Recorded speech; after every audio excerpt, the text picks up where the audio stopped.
Good afternoon, Chairman McClintock, Ranking Member Japal, and distinguished members of the committee. It is an honor to be here. I thank you for the invitation to share my testimony.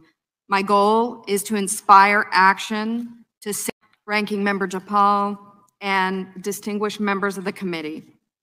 It is an honor to be here. I thank you for the invitation to share my testimony. My goal is to inspire action to safeguard the lives of migrant children, including the staggering 85,000 that are missing. Today, children will work overnight shifts at slaughterhouses, factories, restaurants to pay their debts to smugglers and traffickers. Today, children will be sold for sex. Today, children will call a hotline to report they are being abused, neglected, and trafficked, and we don't know if they're going to get the help they need. For nearly a decade, unaccompanied children have been suffering in the shadows, and I have to confess, I knew nothing about their suffering until 2021, when I volunteered to help the Biden administration with the crisis at the southern border. As part of Operation Artemis, I was deployed to the Pomona Fairplex Emergency Intake Site in California to help HHS, Office of Refugee Resettlement, reunite children with sponsors in the United States. I thought I was going to help place children in loving homes. Instead, I discovered that children are being trafficked through a sophisticated network that begins with recruiting in home country, smuggling to the US border, and ends when ORR delivers a child to a sponsor.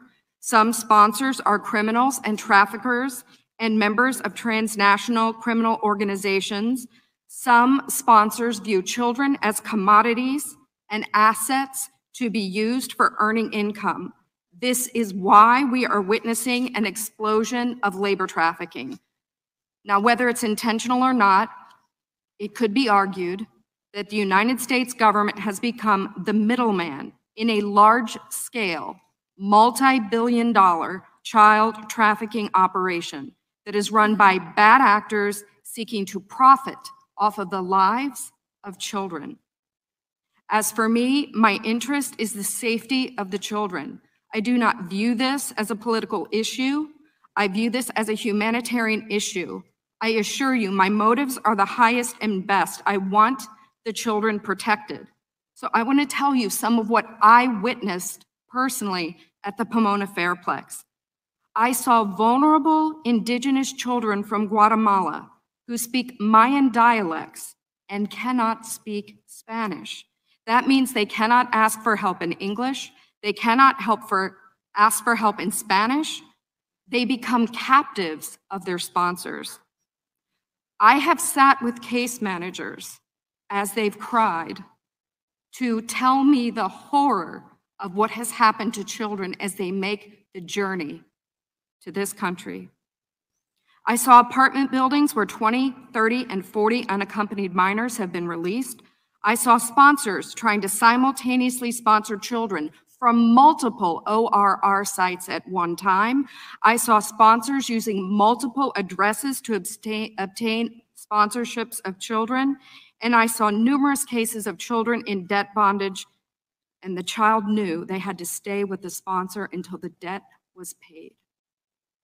Realizing that we were not offering the children the American dream, but instead putting them in modern-day slavery with wicked overlords, was a terrible revelation. A terrible revelation. These children are a captive victim population with no access to law enforcement or knowledge of their rights. They are extorted, abused, neglected, and that is why I blew the whistle in 2021.